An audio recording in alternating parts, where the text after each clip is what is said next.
In this video, I'll be showing you how to factory reset your PC, but keep the files. It's a very simple method, so if you find this video helpful, be sure to drop a like and subscribe. Now, you may want to keep the files because you're factory resetting your PC, but you're still keeping it, so you maybe just want a fresh start on it with keeping your documents and data intact.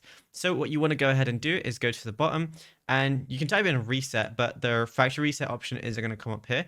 What you can do instead is type in factory reset, and then you're going to see reset this PC as one of the options.